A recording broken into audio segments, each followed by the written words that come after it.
Oke, teman-teman, halo semuanya. Jumpa lagi dengan Awan Chai di sini ya. Duta Pajak Abal-Abal, pelatih konsultan pajak yang pertama dan satu-satunya di Indonesia, teman-teman ya. Kita live Instagram, teman-teman, setiap hari Senin jam 8 malam secara gratis ya buat teman-teman semua. Thank you buat teman-teman yang sudah hadir. Dan seperti biasa, teman-teman, gue perlu disclaimer dahulu di awal ya, supaya nggak salah ya guys, bahwa semua yang gue sampaikan di video ini, teman-teman, adalah pendapat pribadi gue 100% ya, teman-teman ya. Ini bukanlah kajian akademis ya, dan tidak dapat dibuktikan kebenarannya. Belum tentu juga sesuai dengan peraturan pajak yang berlaku ya, guys. Nah, walaupun gue seorang konsultan pajak yang resmi ya, teman-teman ya, sampai sekarang masih resmi nih, belum dipecat nih dari konsultan pajak. Tetapi semua yang gue sampaikan ini bukanlah saran profesional konsultan pajak, teman-teman ya. Teman-teman semua tidak bisa dan tidak boleh menjadikan video ini sebagai satu-satunya pedoman bagi Anda untuk melaksanakan kewajiban pajak lu, gitu teman-teman ya. Karena kan masing-masing orang punya masalah pajak yang berbeda-beda ya guys. Nah, mohon teman-teman konsultasikan dengan konsultan pajak Anda masing-masing ya, atau ke penyuluh di KPP apabila teman-teman mau bertanya yang lebih spesifik lagi di bidang perpajakan, teman-teman ya. Seperti biasa, gue akan tersedia secara gratis langsung, teman-teman ya, di live Instagram Pajak Smart ya. Setiap hari Senin jam 8 malam, guys. Dan kita juga ada live TikTok hari Selasa, tapi dengan teman kita ya, dengan Pak Stanley dan Bu Vivi. Oke. Buat teman-teman yang belum tahu, kita ada seminar di Medan, tapi sudah full sih. Seminar di Medan tanggal 27 hari Sabtu. Teman-teman tinggal lihat ke website kita ya. Website kita www.seminarpajaksmart.com ya. www.seminarpajaksmart.com untuk di sana bergabung bagi teman-teman yang mau bergabung di seminar. Tetapi mohon maaf, yang tanggal 27 Juli sudah full. Ada 200 orang kalau nggak salah ya. Lumayan loh, 200 orang yang hadir di Pajak Smart di seminar kita di Medan. Kita nggak nyangka ya, di Medan bisa begitu banyak antusiasme teman-teman. Luar biasa sekali di Medan ya, 200 orang yang hadir. Dan seminar kita bulan depan akan ada di Bandung, oke? Buat teman-teman yang ada di Bandung, kita akan berjumpa, tapi di bulan Agustus nanti ya. Dan tanggalnya kita belum tahu, kita juga belum setting-setting semua. Rencananya sih bulan Agustus ke Bandung, oke? Dan buat teman-teman yang belum tahu juga, kita ada program baru ya, namanya membership. Jadi buat teman-teman tinggal ikut membership kita, itu seperti PSTP, cuman nanti ada bayar berutin gitu. Ada pembayaran yang rutin secara membership, tinggal bisa masuk ke siapatakutpajak.com juga sih. Bisa juga bergabung ke siapatakutpajak.com untuk bergabung sana guys. Oke. Nah, kalau ada pertanyaan teman-teman silakan disampaikan di kolom komentar ya. Kalau ada pertanyaan silakan sampaikan di kolom komentar. Mudah-mudahan saya bisa menjawab teman-teman ya. Oke, yang pertama, kita mau bahas dulu mengenai e-faktur nih. Jadi e-faktur ini kan tanggal 20 kemarin adalah waktu untuk kita mengupdate kan. Untuk mengupdate e-faktur 4.0. Cuman banyak orang yang sampai hari ini masih banyak error ya. Ada e-tax berapa lah, e-tax berapa errornya, e-tax API 0031 lah dan sebagainya. Jadi saran gue buat teman-teman ya, nggak usah di-upload dulu, nggak usah di-install dulu, nanti aja deh. Jadi hari ini besok udah nggak usah kerja, nggak usah bikin e-faktur, nanti aja hari Rabu kalau nggak hari Kamis gitu ya. Tunggu semua orang sudah tahu, sudah paham, sudah stabil softwarenya, sudah lihat-lihat ke grup WA ya, lihat ke grup-grup teman-teman kita, kalau sudah tahu daftar pertanyaannya, sudah tahu stabil aplikasinya, barulah kita mulai menginstal aplikasi e-faktur itu. Karena percuma, kalau sekarang lu daftar e-faktur 4.0, kita nggak ngerti apa banyak masalah yang kita belum tahu jawabannya, gitu loh. Contohnya, apakah NPWP 16 digit itu perlu di-update satu persatu, perlu di-input satu persatu, kan pusing sekali ya kalau input satu persatu ya. Nah, kan kita belum tahu nih, apakah bisa otomatis? Kan seharusnya otomatis dong ya. Semestinya DJP punya sistem atau punya cara untuk bisa otomatisasi. Tetapi faktanya dia tidak otomatis. Nah, sehingga yang kita pahami saat ini adalah kita hanya bisa pelan-pelan menginput satu persatu, mengupdate nama database customer kita. Gitu. By the way, yang gua pahami juga, e-faktur 3.2 udah nggak bisa pakai ya teman-teman ya. E-faktur 3.2 sudah nggak bisa dipakai. Jadi kalau belum update atau sudah update tapi nggak bisa jalan, nanti dulu, istirahat dulu deh. 1-2 hari liburannya dulu, liburan nggak usah bikin transaksi e-faktur. Mungkin hari Rabu lah atau Kamis baru diupdate. Kalau perlu minggu depan juga nggak apa-apa gitu. Kira-kira seperti itu teman-teman ya. Karena percuma udah update juga error kan. Nah, oke. Kita akan menjawab pertanyaan. Kalau ada yang bertanya teman-teman ya, silakan dituliskan di komentar kalau ada yang mau bertanya. Oke. Sebentar ya, saya baca dulu. Yang pertama dari Ibu Lisa Mona 1183. Malam malam Bu Lisa, mau tanya. Untuk PPh 21 akhir tahun hitung brutonya semua digabung kok. Jika WP-nya LB nggak apa-apa kok. Makasih. Jawabannya digabung Bu, betul ya. Jawabannya digabung, tetapi kan masing-masing pegawai ada A1-nya tuh. Masing-masing pegawai ada A1 kan di akhir tahun. Nah, kalau dia LB, maka uang LB itu harus ditransfer balik ke orangnya, Bu. Oke, kalau dia LB, maka uang LB itu harus ditransfer balik ke orangnya. Kemudian, walaupun di A1 nanti dia terlihat LB, tetapi dia sudah tidak LB. Kenapa? Karena uangnya sudah dikembalikan. Ya kan? Sedangkan format A1 memang seperti itu saat ini, dan mudah-mudahan akan ada diperbaharui nanti ya, sehingga tidak muncul seolah-olah LB. Intinya, tidak boleh A1 itu LB. Intinya seperti itu. Tidak boleh orang itu kelebihan potong. Kalau kelebihan potong, harus dikembalikan kepada orang itu uangnya. Tidak bisa kita bilang, nanti lu urus sendiri ya di SPT pribadi lu ya. Nggak bisa begitu. Saat ini belum bisa seperti itu. Jadi, tetap uangnya mesti dikembalikan kepada si pegawai tersebut. Kemudian A1 dia itu walaupun tertulis LB, tetapi seharusnya itu A1 yang sudah sesuai dengan hitungan yang benar. Gitu. Oke. Semangat bantu Bu Lisa Mona. Ibu Iman 91338. Oh Bapak ya. Daftar saya yang di Bandung. Siap Pak. Siap. Nanti ya. Kita belum buka. Nanti mungkin awal bulan deh. Awal bulan Agustus kita baru buka. Tanggalnya kita lupa tanggal berapa. Nanti kita infokan Pak ya. Thank you Pak Iman. Bapak MJC 83. Kalau saya UMKM, penghasilan sudah lebih dari 500 juta. Mau bayar setoran untuk kelebihannya. 0,5% gimana caranya? Dari menu bayar, e-billing, lalu jenis pajak dan jenis setoran apa kok? Oke, jadi Bapak sudah betul ya. Bapak sudah betul. Jenis pajaknya adalah PPh final atau 411128. Oke, jenisnya PPh final 411128. Kode jenis setorannya itu 420 alias PPh final bruto tertentu bayar sendiri. Oke.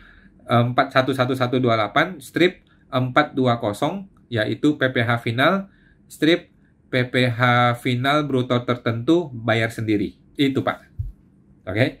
Ya, Bapak tinggal kalikan aja 0,5% dikalikan dengan kelebihan dari 500 jutanya. Contohnya 700 juta gitu ya. Kalau sudah nyampe 700 berarti kan 200-nya itu dikalikan dengan 0,5%. Begitu Pak. Oke. Semua teman tuh Bu Epa MJC. Bapak William WHC. Malam Pak William. Kalau terima cashback tunai dari bank atas tabungan kita, apakah termasuk objek pajak berapa persen? Oke, jadi bank kasih kita uang, ya kan? Bank kasih kita uang, ada dua kemungkinan. Kemungkinan pertama ini disebut sebagai bunga, kemungkinan kedua adalah cashback atau hadiah. Kalau dia bunga, ini adalah PPh final 20%, sama seperti bunga deposito, bunga deposito atau bunga tabungan. Yang cara kedua adalah hadiah. Kalau hadiah, dia akan potong PPh 23 sebesar 15% atau PPh 21, biasanya tetap 15%. Oke. Nanti kalau yang pertama kan bersifat final 20%, yang kedua itu tidak final, artinya perlu kita hitung sendiri di SPT tahunan pribadi kita. Gitu ya Pak William ya. Jadi dari bank kasih kita uang ada dua kemungkinan. Pertama adalah sebagai bunga, itu potong PPh final 20%. Yang kedua adalah tidak final alias hadiah, dia potong PPh 23 15%. Biasanya seperti itu. Dan karena tidak final, maka kita perlu hitung kembali di SPT tahunan pribadi kita. Nah, semangat bantu Pak William. Bapak P. Koman. Malam Pak Koman. MPP-nya NE. Apakah bisa lapor SPT langsung atau mesti ke KPP minta diubah status terlebih dahulu? Jadi gini Pak, Bapak berusaha lapor dulu. Caranya adalah Bapak sudah punya EVIN belum? Kalau sudah punya EVIN, Bapak masuk ke DJP online dong, ya kan? Masuk ke DJP online, Bapak langsung di situ klik menu lapor, dapatin e-form-nya, kemudian coba submit. Kalau berhasil, berarti Bapak ketika Bapak mensubmit laporan SPT tahunan, maka otomatis tidak NE lagi, otomatis aktif. Nah, tetapi kalau Bapak tidak punya EVIN atau berusaha masuk DJP online tapi nggak bisa masuk, atau Bapak sudah berusaha bikin laporan tapi tidak bisa submit, nah maka Bapak perlu mengaktifkan NE itu datang langsung ke KPP. Gitu Pak ya. Jadi yang pertama, diusahakan dahulu pakai manual sendiri secara mandiri di DJP online. Kalau bisa lapor SPT maka otomatis aktif. Kalau nggak bisa, maka terpaksa ke KPP untuk diaktifasi, kemudian mungkin minta EVIN-nya, minta sertelnya, kemudian diaktifkan DJP online-nya. Begitu Pak. Oke. Semua teman tuh Pak Koman. Bapak Dwi Panda atau Ibu ya. Mau tanya Pak, bisa nggak sih UMKM dipungut PPN karena suppliernya? Soalnya saya pernah lihat di grup Facebook omset 300 juta dapat surat pajak. Jadi gini Bu, PPN itu hanya kalau kita PKP. Kalau kita PKP, maka kita jualnya harus ada PPN-nya. Gitu. Sedangkan beli nggak ada masalah. Gitu Pak, Bu. Jadi kita mesti tahu dulu apa dasar hukumnya, apa masalahnya. Kemungkinan besar sih ini bukan gara-gara itu. Ini kemungkinan dia sudah PKP nih. Dia sudah PKP, kemudian dia beli barang dari supplier yang non-PPN, kemudian dia disuruh bayar PPN gitu. Seharusnya nggak usah begitu, seharusnya. Si orang pajaknya error. Gitu Bu ya. Jadi PPN ini agak sensitif, dan kadang-kadang si oknum pajak juga sembarangan nembak orang gitu sih. Gitu Bu ya. Tetapi intinya sih kalau kita non PKP maka kita nggak ada urusan dengan PPN. Tetapi kalau kita PKP maka kita harus sensitif dengan PPN. Gitu Bu. Semua teman tuh Bu Dwi Panda. Ibu Hanjaya. Malam Awan, malam Bu Hanjaya. Kalau UMKM tahun depan ganti MPP istri, jadi bisa pakai 0,5% ya, tanpa pembukuan ya kok. Jawabannya betul Bu ya, betul. Dan boleh dicoba dulu ya. Sejauh ini belum ada yang nyoba, karena semua orang masih wait and see. Semua orang masih nunggu, nih Pak Prabowo perpanjang apa enggak nih.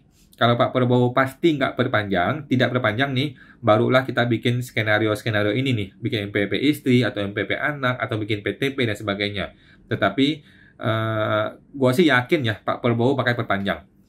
Menteri Keuangan Pak Prabowo itu harusnya orang pintar dong. Kalau orang pintar, pasti punya otak dong. Kalau dia punya otak, pasti dia perpanjang PPh final ya. Cuman kan dia bisa setting tarifnya nggak usah 0,5 deh, tetapi 1% atau 1,5, 2% pun orang masih mau bayar gitu loh. Daripada mesti pembukuan, daripada mesti bayar konsultan pajak mahal-mahal, mending dia bayar ke negara, ya kan? Begitu. Jadi kita wait and see dulu Bu. Tetapi pertanyaan Ibu, apakah bisa? Jawabannya bisa ya. MPP istri yang baru dibikin pertama kali, langsung ajukan suket PP 55, itu seharusnya bisa pakai 7 tahun. Seharusnya bisa. Oke. Semua teman tuh Pak Ibu Li Hanjaya. Bapak Miles Stroal. Malam kok, malam Pak Miles. Jika PT perorangan atas nama istri, apakah boleh suami direktur sebagai freelancer di PT tersebut? Boleh, Bu. Boleh-boleh aja Pak, nggak ada masalah. Soalnya suami juga jadi karyawan tetap di PT lain. Terima kasih. Boleh Pak, boleh, nggak ada masalah. Intinya kan ketika dia jadi freelancer, ketika dia digaji oleh PTP ini, kita perlu potong PPh 21. Ya, kita potong PPh 21 dalam kategori freelancer atau kategori bukan pegawai lainnya. Yang penting pajak dibayar Pak, itu aja, aman, beres. Oke, boleh-boleh aja. Semangat teman tuh Pak Maestro. Bapak MJC 84. Kok kalau bayar pajak penghasilan UMKM itu harus tiap bulan persis atau bisa kapan saja? Kan di menu e-billing bisa masukkan bulannya. Jadi misal sekarang bulan Juli, mau bayar bulan April gitu, makasih kok. Nah, jawaban yang betul apa? Yang betul adalah setiap bulan sebelum tanggal 15. Oke, yang betul adalah setiap bulan berikutnya sebelum tanggal 15. Contoh, PPh UMKM masa April itu dibayar di bulan Mei, maksimal tanggal 15 Mei. Oke, PPh bulan Juni dibayar di bulan Juli, maksimal tanggal 15 Juli. Oke. Sekarang kalau kita bayar terlambat bagaimana? Jawabannya boleh, silahkan bayar terlambat, tetapi ada denda. Ada denda, ada sanksi, ada bunga ya. Pertama, denda keterlambatan. Keterlambatan lapor atau terlambat bayar itu denda 100.000 rupiah. Kemudian ada sanksi bunga ya. Bunganya itu sekitar 1,2% atau 1% per bulan. Dikalikan jumlah bulan, dikalikan dengan nilai pajaknya tersebut. Gitu Pak. Jadi kena 100.000 ditambah dengan nilai pajaknya. Nah, ini bukan masalah sanksinya ya, tetapi kita harus berusaha menjadi orang yang patuh pada administrasi, gitu loh. Kita harus berusaha taat pada administrasi. Kalau memang dia mesti tiap bulan, seharusnya kita tiap bulan, gitu Pak. Kita berusaha jadi orang yang taat administrasi. Kenapa kita mesti begitu? Jangan sampai nanti gara-gara kita nggak taat administrasi, kemudian kena pemeriksaan pajak, gitu ya. Kena pemeriksaan pajak kita ngerepot nanti, gitu Pak. Jadi lebih baik taat asas, taat pada administrasi yang baik. Gitu sih. Tetapi kalau Bapak tanya, apakah bisa lapor bayarnya beberapa bulan kemudian? Ya bisa-bisa aja. Cuman dia kena denda, kena bunga. Gitu Pak. Semangat bantu Pak Jesse 84. Bapak Ibu Hanjaya. Kok Awan berarti istri buat NPWP dulu, nanti di Desember apa Januari kok? Januari Bu ya. Ya kan sayang dong kalau Desember udah kepakai 1 tahun nih, sayang ya. Kalau mau pakai 7 tahun di Januari Bu, Januari. Kalau mau pakai 7 tahun ya.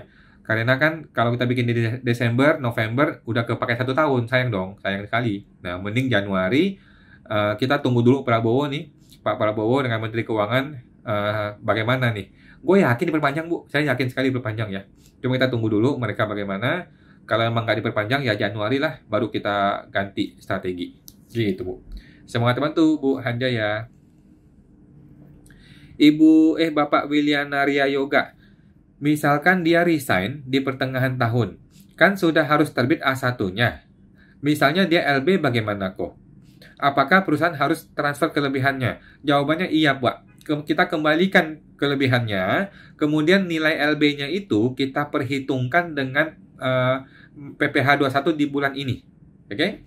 Jadi gara-gara satu karyawan ini kan muncul LB. Nah, LB-nya itu kita perhitungkan dengan PPh 21 bagi pegawai-pegawai lain di bulan ini.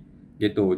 Jadi perusahaan nggak rugi kan? Kita kembalikan uangnya, sedangkan LB-nya kita kompensasi dengan pegawai lain, atau kita boleh juga bawa ke bulan berikutnya kalau masih LB juga. Begitu Pak. Oke. Semangat bantu Pak Wilianaria Yoga. Bapak Bugatti 188. Malam Pak Bugatti. Kapan ada seminar lagi di Jakarta? Ada Pak, bulan depan. Kita tiap bulan ada di Jakarta Pak. Jadi tiap bulan itu kita ke Jakarta 1 kali dan keluar kota 1 kali. Setiap bulan kita begitu. Jadi kita tunggu aja ya nanti ya. Bulan depan bagaimana? Semangat bantu Pak Bugatti 188. Bapak Cahyadi Coa. Kok e-faktur 4.0 tidak bisa print PDF banyak lembar gitu kok? Ada solusi? Nah, sementara ini memang begitu Pak, sementara ya. Tapi nanti akan bisa. Bapak nggak usah khawatir. Semua fitur-fitur di 3.2 itu pasti akan terbawa ke yang baru. Sekarang ini masih begitu karena masih error. Masih sistemnya masih kurang sempurna. Ya maklum lah ya, negara kita ini kan belum sempurna, sudah di-launching gitu ya. Nggak apa-apa, pelan-pelan Pak. Kita pantau terus ya. Kita pantau terus grup-grup WA, grup-grup teman-teman, kemudian di berita di ttc.co.id gitu ya. Kita pantau terus Pak. Semua fitur yang dulunya bisa, sekarang pasti masih akan bisa. Cuman sekarang ini masih error. Baru 2-3 hari nggak apa-apa lah, masih error. Teman-teman tuh Pak Cahyadi Coa. Lanjut. Ibu Christine 5659. Malam kok mau tanya.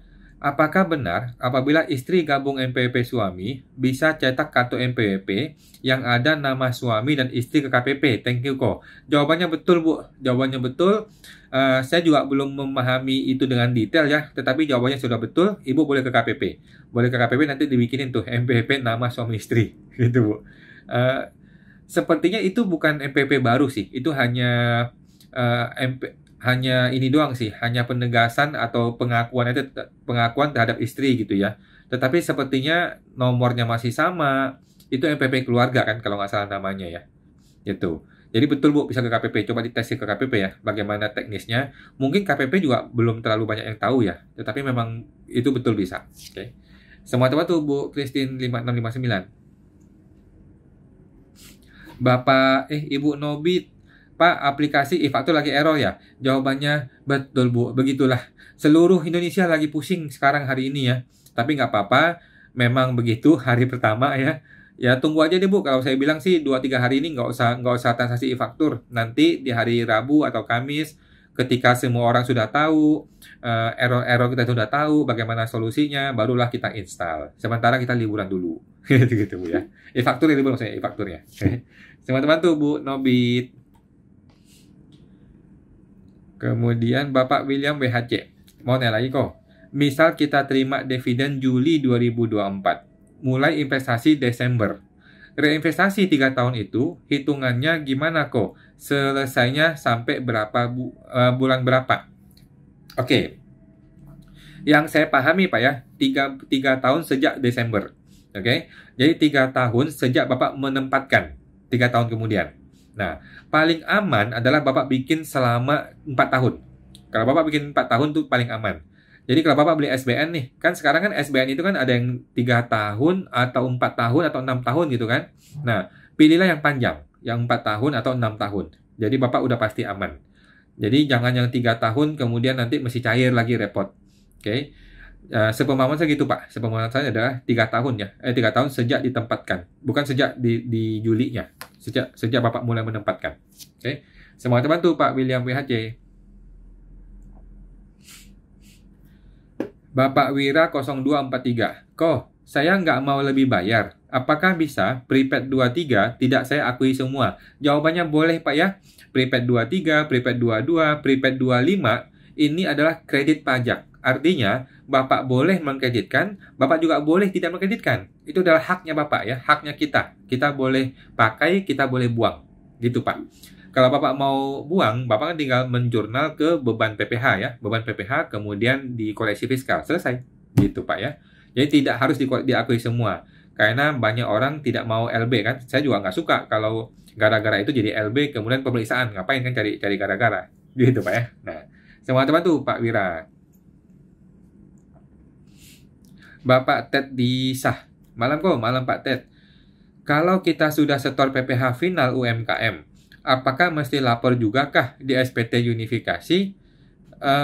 Nggak perlu Pak ya. PPh final UMKM yang 0,5% nih Pak ya. PPh final yang 0,5% itu ketika kita bayar itu dianggap sudah lapor. Oke? Tanggal kita bayar dianggap tanggal lapor. Jadi PPh final UMKM 0,5% cukup dibayar saja, dianggap sudah lapor. Tidak perlu ada laporan yang lain. Oke? Semua teman tuh Pak Ted di Sah. Bapak Peu Meo, kok mau tanya, kalau perusahaan beli tiket di Traveloka, motong withholding kah? Mohon pencerahannya. Saya rasa nggak usah lah Pak. Jadi gini, withholding itu perlu dipotong atas yang namanya jasa. Kan dia ada tiketing, ada jasa kan? Nah, apakah dari pihak Traveloka memisahkan antara jasa tersebut? Kalau dia memisahkan, maka seharusnya kita potong PPh 23. Tetapi kan nggak ada sistem itu di dalam Traveloka kan? Tidak ada sistem itu. Kalau sistem itu disediakan, kita boleh. Tetapi kalau tidak disediakan, ya udah nggak usah lah. Ya. Nanti kalau dipanggil AR, kita bilang aja, memang itu tidak tersedia di sistemnya Tokopedia, si Traveloka.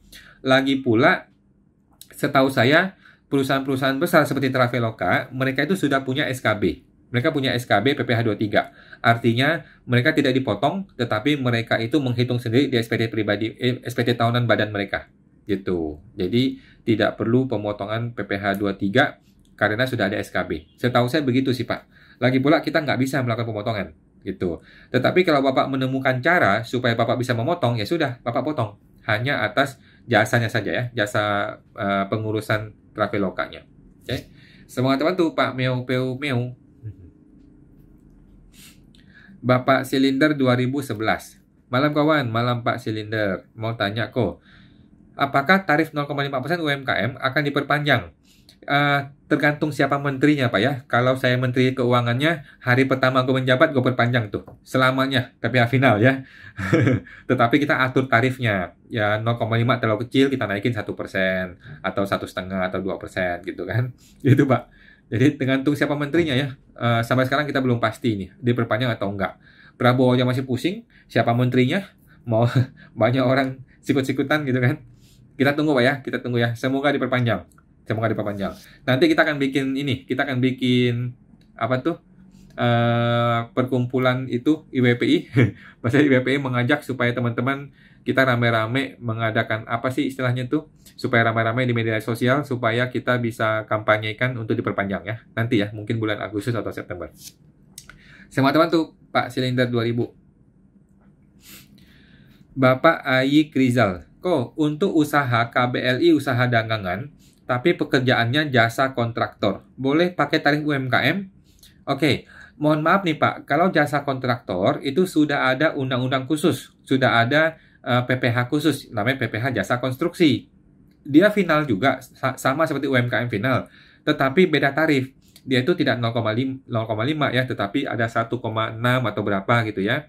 Nah, jadi walaupun KBLI kita ada usaha dagangan, tetapi kalau faktanya kita mengerjakan jasa konstruksi, maka seharusnya kita menggunakan PPh jasa konstruksi. Karena kan substance over form ya, artinya yang sebenarnya yang dilihat, bukan yang di dokumen. Gitu Pak. Oke. Semua teman tuh Pak Ayi Krizal. Ibu Ihan Jaya, makasih. Baik kawan, makasih sama-sama Bu. Ibu Titik Lucy, malam kawan, malam Bu Lucy. Bu Titik.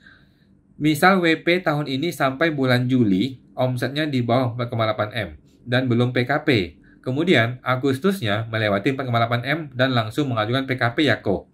Jawabannya boleh sampai Desember Bu ya mengajukan PKP-nya.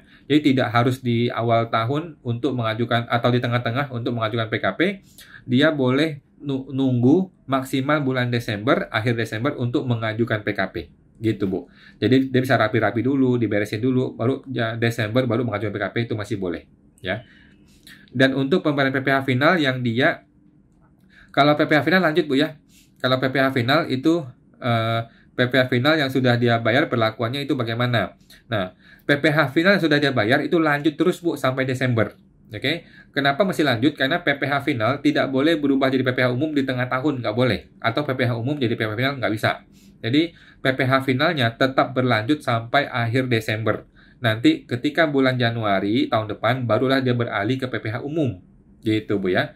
Jadi walaupun dia punya omset lebih dari 4,8 M di 1 tahun ini, tetaplah PPh finalnya harus diselesaikan sampai bulan Desember. Tetap kalau PPN-nya itu kapan dia harus PKP? Nah, PKP itu boleh dikasih waktu sampai Desember untuk mengajukan PKP. Kalau zaman dulu kan harus PKP 30 hari kemudian kan. Bulan depannya dia sudah harus PKP. Kalau sekarang dikasih keleluasaan sampai Desember untuk PKP. Gitu. Gitu deh, Bu. Oke. Semua teman tuh Bu Titik Lucy. Ibu Dwi Panda. Misal kita baru jualan tahun 2023. UMKM final. Ternyata nggak diperpanjang. Kalau buat MPWP Januari 2025, apa masih bisa tarif 0,5%-nya kok? Jawabannya bisa ya. Kalau dia baru bikin ya. Kalau dia baru bikin MPWP 2025, ini si istri nih ya ceritanya nih ya. Nah, itu bisa 7 tahun. Ya kan? Jadi 7 tahun dihitung sejak dia mulai bikin MPWP. Ya. Nah, semangat teman tuh Bu Dwi Panda. Bapak Arkam Mulhakim. Kok, bagaimana negosiasi dalam pajak? Negosiasi dalam pajak. Negosiasi itu gampang sebenarnya ya. Kita tembak aja. Kita nih sanggupnya bayar sekian. Bapak AR, Ibu AR, boleh nggak bantu saya? Kalau boleh bantu saya, tolong diaturin. Gitu ya. Ya udah, kita bayar gitu ya. Kalau dia tidak mau ngikutin maunya kita, artinya kita diperes gitu ya. Ya udah, kita terpaksa melakukan upaya hukum. Upaya hukum itu bisa ke pengadilan pajak atau diviralkan atau digugat ke pengadilan negeri dan sebagainya. Gitu, Pak. Kalau saya sih gitu aja sih cara negosiasi. Kita berusaha membayar sesuai kemampuan kita. Lagi pula orang pajak juga toleransi lah. Mereka juga tidak sembarangan nembak orang. Tetapi ada beberapa oknum yang sembarangan ya, yang error gitu ya sudahlah. Kalau memang kita ketemu oknum yang kita lawan, gitu kita lawan, kita gugat ke pengadilan. Gitu, Pak.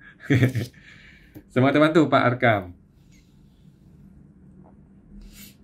Bapak Bugatti 188. Kok kalau update versi 4.0, tapi di menu referensi, kan semua lawan transaksi masih 15 digit. Apakah mau terbit faktur tanggal 22, boleh lanjut walaupun lawan transaksi 15 digit? Sepengetahuan saya Pak ya, memang masih bisa 15 digit itu sampai Desember. Tetapi e-faktur 4.0 itu sudah seharusnya menggunakan 16. Oke, sudah selayaknya menggunakan 16 digit. Sehingga terpaksa kita mengusahakan mengubah menjadi 16 digit. Gitu deh Pak. Jadi kalau saya sih lebih prefer jangan dibiarin deh 15 digit deh, tetap pakai 16 digit aja deh. Tetap pakai 16 digit, tetaplah kita ganti. Nah, sekarang ini kan katanya belum otomatis nih. Kalau dia tidak otomatis ganti, berarti kan kita harus manual nih. Kita mesti ganti manual, terpaksa kita ganti satu persatu menjadi 16 digit. Kalau badan kan tinggal tambah 0 di depannya, kalau nggak salah ya. Gitu sih Pak, sejauh ini seperti itu yang kita pahami. Gunakanlah 16 digit. Jangan kembali ke 15 digit, karena nanti kita kebiasaan. Nanti kita mundur-mundur lagi kan, kita sudah nyaman pakai 15. Jadi memang kita harus capek sedikit, agak lelah sedikit, mengubah manual 16 digit memang harus diubah. Gitu. Semestinya sih bisa otomatis ya, cuman yang kita dengar dari teman-teman memang belum, mesti manual. Oke, terpaksa lah. Semua teman tuh Pak Bugatti 188. Bapak Dwi Panda. Ibu ya, pengusaha UMKM bayar pajaknya tiap bulan Pak? Jawabannya iya ya. Lalu, yang tiap tahun itu apa? Nah, yang tiap tahun itu adalah SPT tahunan, laporannya Pak Bu ya. Nah, tiap bulan dia bayar. Di tahunan dia lapor. Apa yang dia laporkan? Data harta, data hutang, data keluarganya, data omsetnya, data pajaknya, data tabungannya, deposito, penghasilan dalam negeri, luar negeri. Semua dilaporkan di SPT tahunan, Bu. Oke. Sedangkan bulanan hanya bayar saja. Bayar tiap bulan. Begitu tahunan, dia lapor SPT tahunan. Gitu, Pak. Bu ya. Nah, semua teman tuh, Bu Panda. Bapak Dendi Breakcem. Malam Pak Dendi. Kalau dari UMKM final pindah ke PTP, bagaimana caranya ya? Makasih. Oke, yang pertama adalah siapkan daftar stok barang. Ya. Daftar stok barang Anda disiapkan, teman-teman Pak Dendi ya. Kemudian yang kedua, bikin PTP-nya. Setelah PTP bikin, yang ketiga, datang ke kantor pajak ya. Bikin nomor EVIN, bikin sertifikat elektronik, kemudian daftarkan ke DJP online sehingga sudah bisa ngurus pajak. Yang keempat, barang-barang tadi nih, barang yang sudah di stock opnam nih, dihitung nilainya, jumlah piece-nya, harganya, disetor kepada PT ini sebagai modal. Oke, jadi PTP menerima setoran modal berupa barang. Kemudian PT mulai dagang seperti biasa. Dan PT itu membayar 0,5% kalikan omset setiap bulan, tidak mengenal yang fasilitas 500 juta tidak kena pajak ya, tidak mengenal. Itu hanya untuk orang pribadi. Kalau PT tanpa ada batasan langsung bayar 0,5% kalau PTP. Gitu Pak. Nah, semangat teman tuh Pak Dendi. Bapak CF Arman. Izin tanya kok. Mau nanya, jika PT udah nggak pakai lagi PPh final 0,5% dari 2022 seharusnya. Tetapi sampai sekarang tetap pakai PPh final dikarenakan tidak paham. Konsekuensi dan dampaknya apa ya kok? Oke, konsekuensinya adalah Bapak perlu pembetulan SPT. Bapak betulkan tuh SPT 2022-23 Bapak betulkan. Kemudian PPh final yang sudah dibayar Bapak pindah bukukan di PBK ya, pindah buku menjadi PPh 25 atau PPh SPT tahunan ya, PPh 29. Gitu Pak ya. Bapak menghitung dulu SPT tahunan dibetulkan, pembetulan, kemudian dihitung pajaknya, kemudian yang sudah dibayar di PBK menjadi PPh 29. Kalau masih ada yang kurang, Bapak bayar tambahannya di SPT pembetulan. Gitu deh Pak. Nanti ada denda, ada sanksi, ada bunga, sudahlah bayar aja lah. Gitu. Kedepannya 2024 ini, nah ganti pakai metode PPh 25 dan PPh 29. Gitu Pak. Semangat teman tuh Pak CF Arman. Ibu MJC 84. Kok mau tanya? Kan sekarang NPWP sudah sama dengan NIK.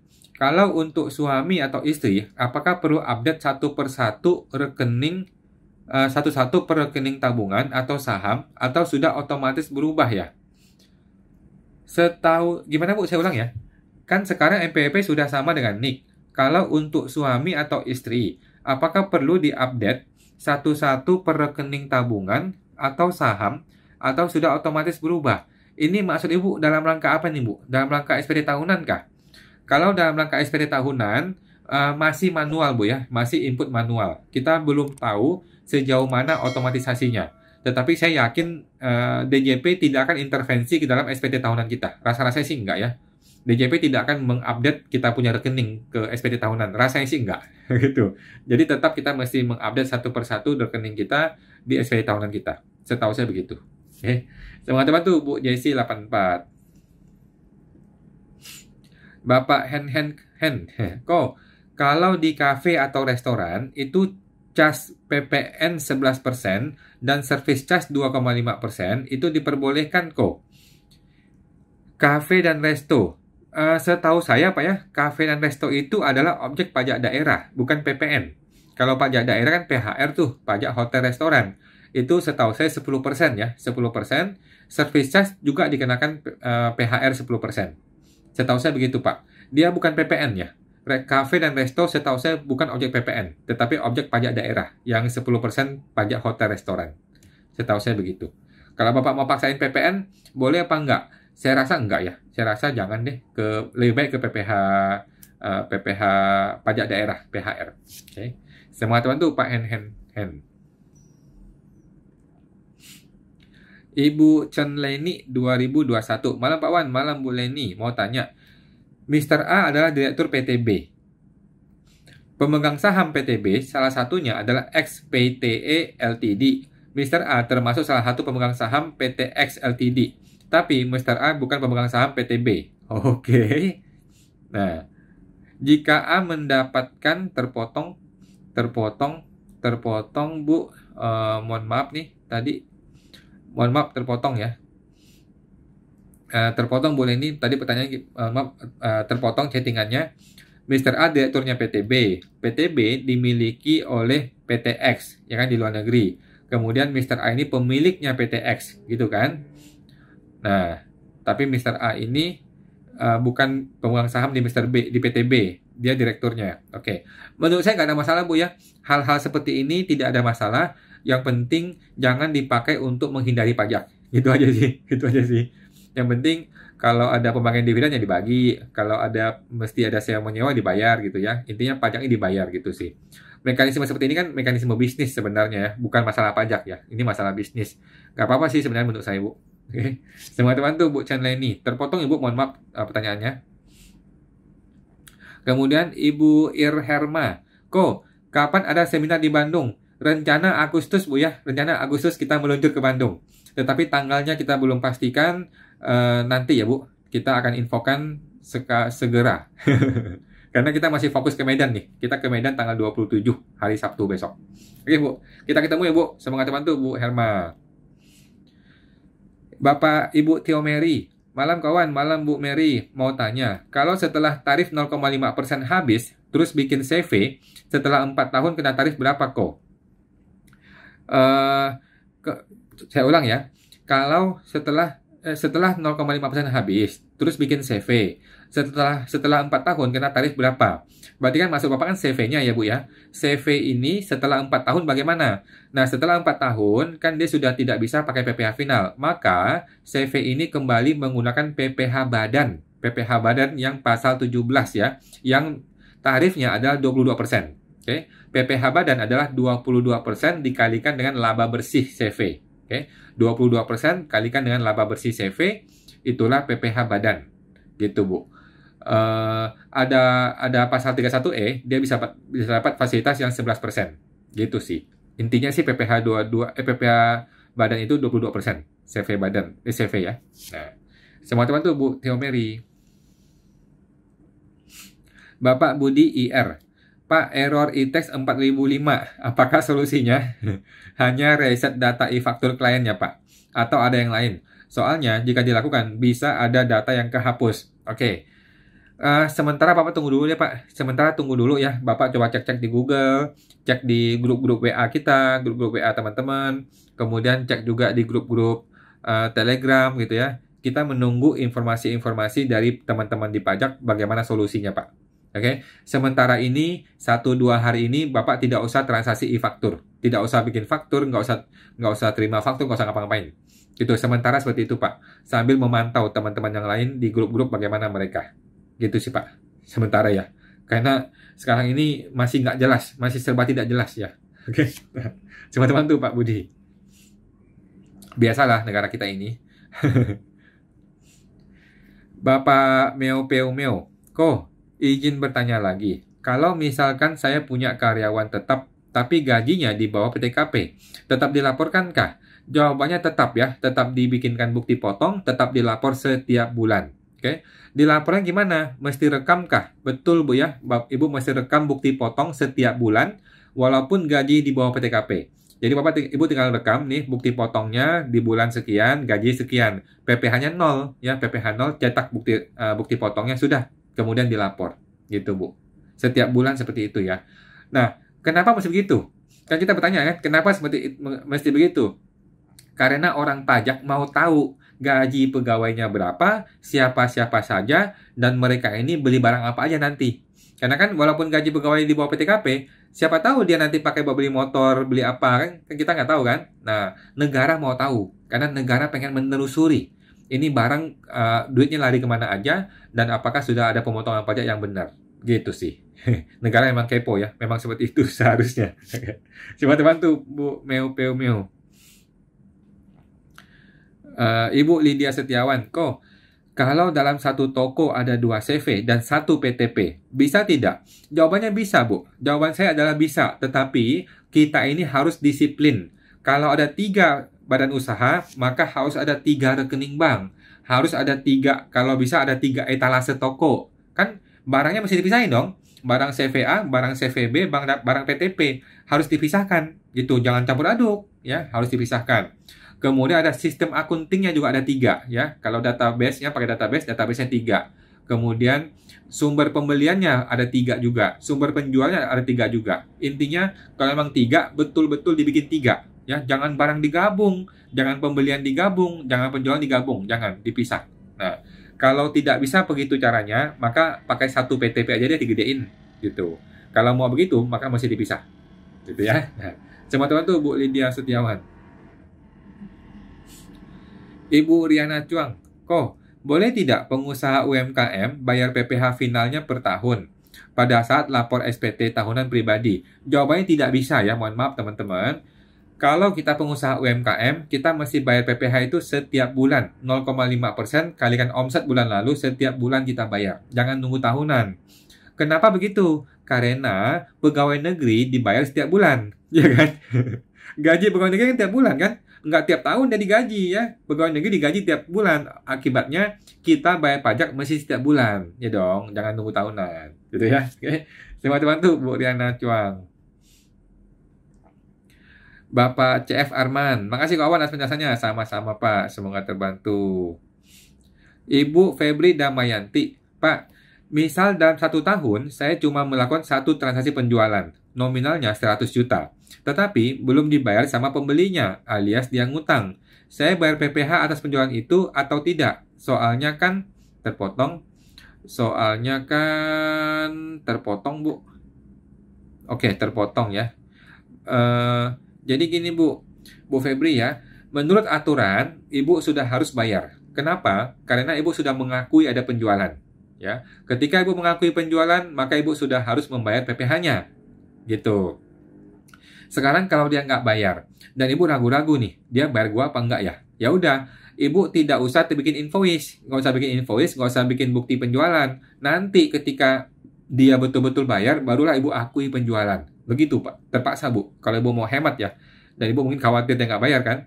Itu udah, nanti Ibu bayar setelah dia sudah terima uangnya dari dia, barulah Ibu hitung sebagai penjualan, baru dibayar sebagai PPh, gitu Bu. Tetapi kalau dari sekarang Ibu sudah mau mengakui penjualannya, maka terpaksa bayar sekarang, walaupun uang belum masuk. Karena prinsip pajak adalah prinsip accrual, prinsip pengakuan. Gitu, Bu. Oke. Semangat teman-teman tuh, Bu Febri Damayanti. Ibu Titik. Oke, kau makasih sehat selalu GBU. Makasih Bu, sama-sama Bu Titik. Bapak Drew Herla. Malam kok, malam Pak. Izin tanya, kalau pajak resto udah dikenakan PPN tarif 10%, nanti di OP-nya diakui lagi PPH ya kok? Saya ulang ya. Restoran sudah dikenai PPN tarif 10%. Ini bukan PPN ya, ini PHR ya, pajak hotel restoran.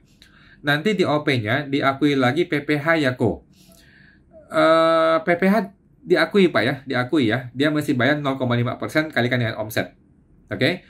Jadi PHR itu bukan pajak bagi kita sebagai pengusaha restoran. PHR itu adalah pajak yang ditanggung oleh customer. Betul kan? Kita jual baju nih, jual makanan nih 10.000, 100.000 gitu kan. Ditambah 10.000 kan, ditambah PHR. Berarti kan yang nanggung adalah si customer, bukan kita, pengusahanya, bukan. Nah, pengusaha itu mesti bayar PPH sendiri, yaitu 0,5% dikalikan dengan omset. Gitu, Pak. Oke. Semua teman tuh, Pak Diu Herla.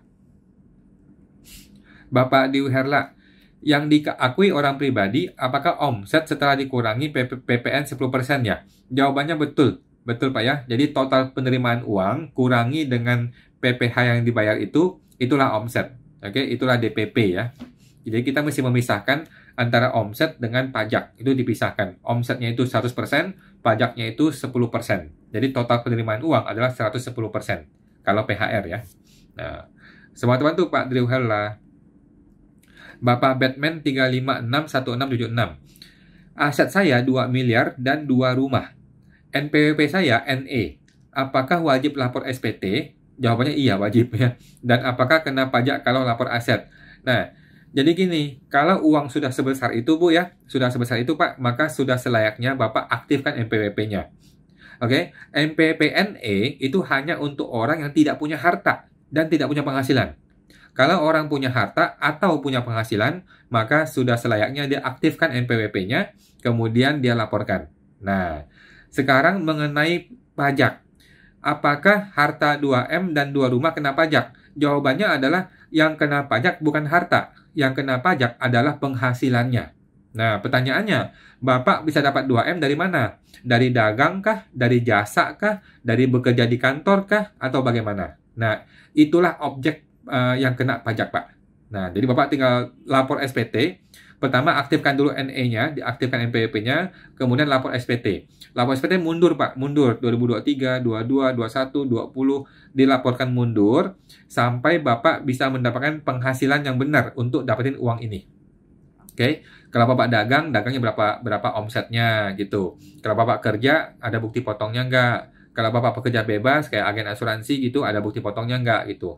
Jadi intinya adalah, Bapak mengakui penghasilannya dahulu, kemudian Bapak baru mengakui asetnya atau hartanya akibat dari kita bekerja atau berdagang, gitu kan? Oke, lapor penghasilannya, bayar pajaknya, kemudian mengakui asetnya, gitu Pak. Oke, semua teman tuh Pak Batman 3561.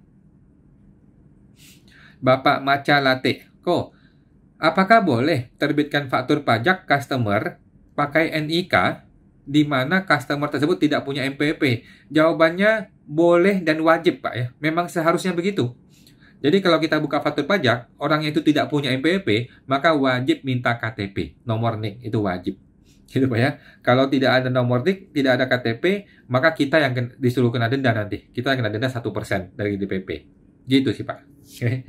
Teman-teman tuh Pak Maca Latte. Bapak Batman 3561. Aset saya 2M, tadi sudah ya.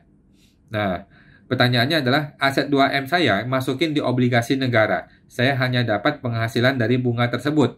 Oke, jadi Bapak harus mengakui penghasilan untuk bisa punya 2M dari mana? Apakah dari dagang, dari jasa, dari pekerja bebas, atau dari kerja, atau bagaimana? Nah, penghasilan inilah yang Bapak akuin, kemudian Bapak bayar pajaknya, barulah Bapak bisa mengakui harta 2M tersebut, Pak. Gitu ya. Nah, semua teman tuh Pak Batman. Bapak Chen Leni 2021. Yang tadi terputus ya. Oke Pak. Mr. A dapat fasilitas mobil dari PTB. Kena pajak PPH 20%. Mr. A orang Indonesia Bu ya. Kalau Mr. A orang Indonesia dapat dari PTB, maka itu jadi Natura dan PPH 21 biasa Bu. Oke. Itu adalah Natura dan PPH 21 biasa. Kalau dia orang luar negeri, barulah PPh 21 yang 20%. Tetapi kalau dia orang dalam negeri, kena PPh 21 biasa, Bu. Yang progresif orang pribadi. Gitu sih. Kecuali dari luar negeri ya, maka kena PPh 20%. PTB kan PT dalam negeri. Gitu kan, Bu. Setahu saya sih begitu ya. Oke. Semua teman tuh, Bu Chan Leni. Ibu Mijin. Malam Pak Wan, malam Bu Mijin. Update e-faktur 4.0 bisa dengan Windows 7? Waduh, Windows 7.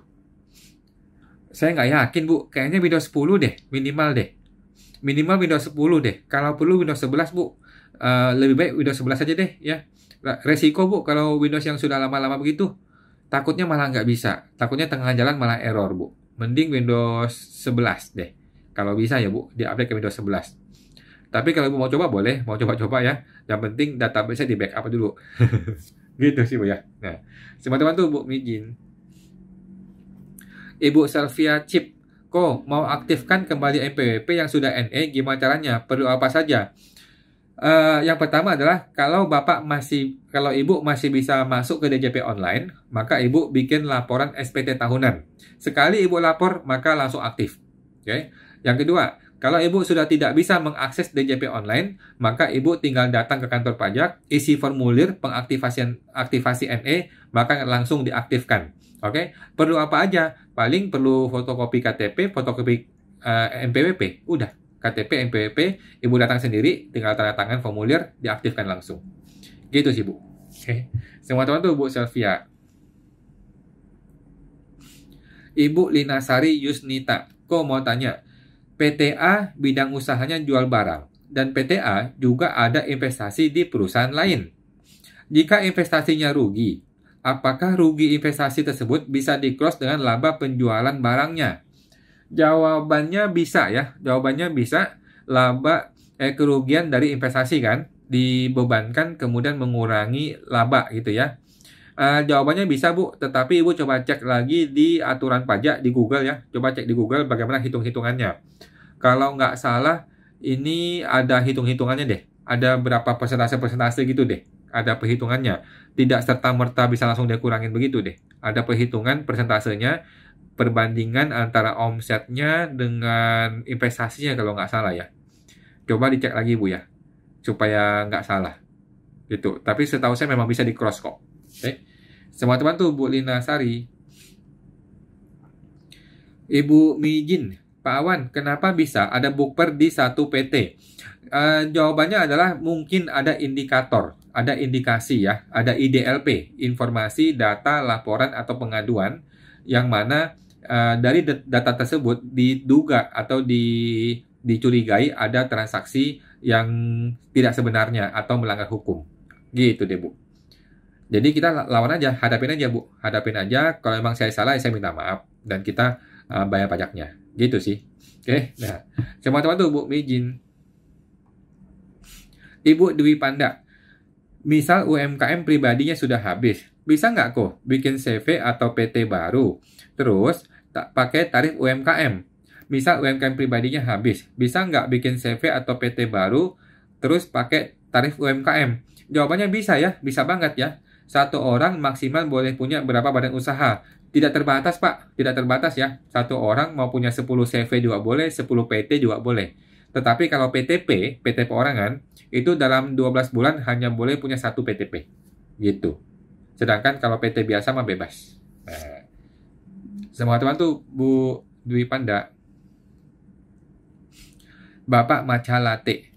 Kok biaya adjustment stock dan biaya air dan konsumsi apakah boleh dibiayakan?